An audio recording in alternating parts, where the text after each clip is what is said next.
o campo objetivo. É um campo onde você vai descrever a que se pretende com a NR35. E esse campo teve uma alteração.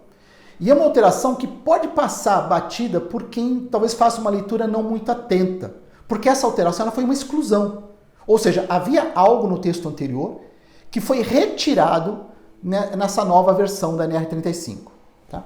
O que foi excluído?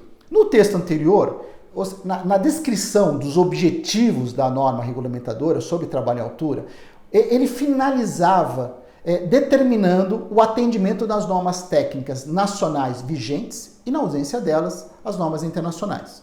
Então havia uma ênfase sobre a necessidade do atendimento às normas técnicas, ok?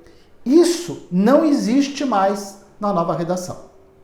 E eu soube que isso aconteceu por pressão de uma das bancadas da comissão tripartite. E foi objeto de muito debate, conflito.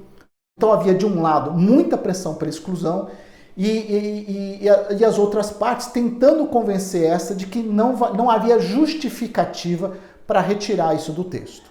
Ficou evidente quem foi que ganhou, né? Porque a nova redação ela foi publicada e não tem mais essa ênfase no começo da norma sobre o atendimento das normas técnicas. Isto não quer dizer que as normas técnicas elas foram excluídas da NR35. Não, elas ainda estão lá.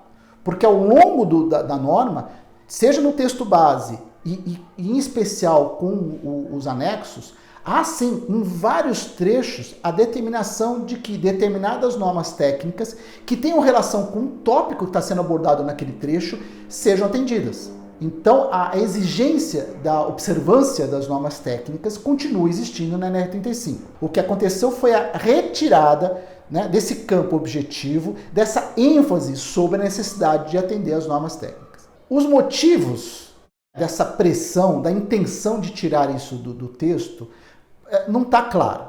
Então aqui eu vou fazer uma especulação, tudo bem? Se a ideia da parte que compõe a comissão tripartite era tirar das costas das organizações a responsabilidade por adquirir as normas, por estudá-las, interpretá-las e implementá-las, ou seja, de alguma forma desonerar os empregadores, eu diria que se foi essa a intenção, ela foi, no mínimo, ingênua. E aqui eu vou desenvolver um raciocínio com você para perceber que pode ir mais além, né? Que no final isso pode funcionar mais como uma armadilha para os gestores e os empregadores. Quer dizer, é um tiro no pé.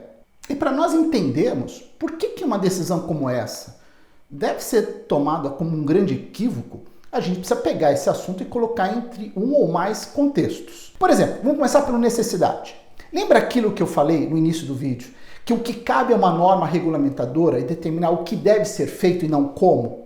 Então, se uma organização precisa saber como é que ela vai atender plenamente aos requisitos das normas regulamentadoras, ela vai ter que buscar como fonte outros tipos de documento. Eu já havia listado, né, por exemplo, documentos produzidos e disponibilizados por uma Fundacentro, instruções de Corpo de Bombeiros, e aqui o que cabe dar destaque são as tais normas técnicas. Então é nelas que vai se buscar, por exemplo, um padrão de procedimentos, os requisitos de qualidade que vão determinar se o equipamento é confiável para uso em situações de trabalho. Então a observância das normas técnicas é essencial, né, para se atender de forma plena os requisitos das normas regulamentadoras. Então as normas técnicas são uma necessidade. O outro argumento diz respeito às consequências de um acidente do trabalho.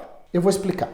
Vamos dizer que uma empresa, uma organização, né, que ingenuamente interpretou essa nova redação da Lei 35 como dispensando, né, o atendimento às normas técnicas. Então interpretou dessa forma, agora eu não preciso mais me preocupar em adquirir, estudar, interpretar e implementar as normas. Ótimo, né?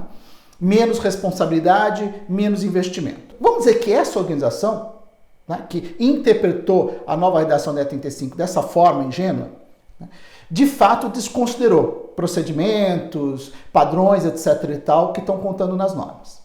E que, numa determinada tarefa, numa determinada situação de trabalho, o acidente acontece. E, sendo um acidente grave, né, ser com consequências graves ou até mesmo fatal, vai envolver o poder público nas fases de investigação, análise e depois julgamento, buscando as causas e, eventualmente, os responsáveis por esse acidente. Lembra que o acidente aconteceu numa situação em que as normas técnicas elas foram desconsideradas, elas não foram atendidas, certo? Muito bem. Mas olha só a armadilha que ela se coloca, essa organização se coloca. Os agentes públicos dos poderes que vão estar envolvidos, que podem ser Ministério do Trabalho, Ministério Público do Trabalho, Polícia Civil, Ministério Público Estadual. Então, os agentes desses poderes públicos responsáveis pela análise e por toda a argumentação técnica, né, nesse processo de investigação e análise, eles não podem colocar nos seus pareceres, nos seus laudos, opiniões que sejam subjetivas. Ou seja, eles não podem determinar ali o que eles acham como correto, o que eles entendem como boas práticas. Eles são obrigados a dar respaldo a toda a argumentação deles, tendo como base fontes de informação que sejam reconhecidas e confiáveis. Então, entre os documentos, né, que podem ser usados como fontes, a gente dá um destaque aqui às tais normas técnicas. Então, olha que situação. Num acidente que pode ter como causa a não observância das normas técnicas, depois vai ter uma situação em que o poder público, ao analisar as causas do acidente, vai utilizar como referência as normas que essa organização desconsiderou. Percebe o que eu quis dizer como ignorar as normas técnicas pode se transformar para as organizações, para os gestores, uma grande armadilha? Quer dizer, então, as normas técnicas que a organização desconsiderou depois vão ser usadas para indicar o que foi que essa organização deixou de fazer ou fez errado. Para ajudar com esse tema, eu vou oferecer duas dicas. A primeira é um artigo que foi redigido pela Jussara Neri. Ela participou da comissão tripartite pela bancada dos empregados.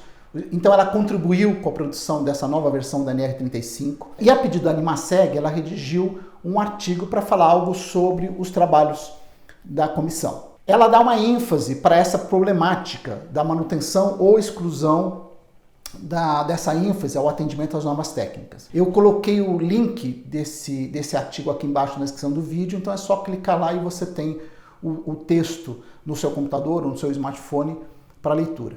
Tá? Vale a pena acessar. A segunda dica é de uma videoaula que eu produzi e disponibilizei no meu canal, no YouTube, que trata das normas técnicas relacionadas com trabalho em altura.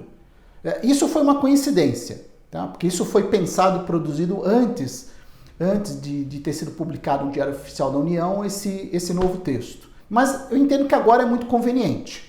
Então, essa videoaula, ela referencia 19 normas técnicas que têm relação com o trabalho em altura. Sendo que dessas 19, 17 já existem, são normas vigentes, e outras duas que estão em fase de produção e que só devem ser disponibilizadas para o mercado até o final desse ano, o ano que vem. Apesar de eu abordar 19 normas técnicas, mas eu não abordei todas que se relacionam com o trabalho em altura.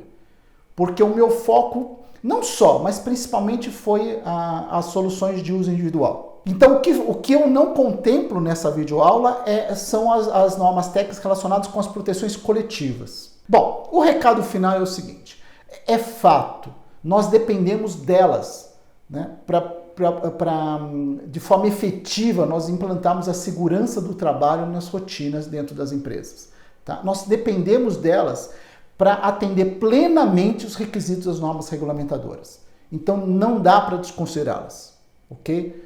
Cabe aos gestores, cabe aos profissionais qualificados de segurança do trabalho, cabe às organizações, sim, em se inteirar dessas normas e implementá-las nas suas rotinas.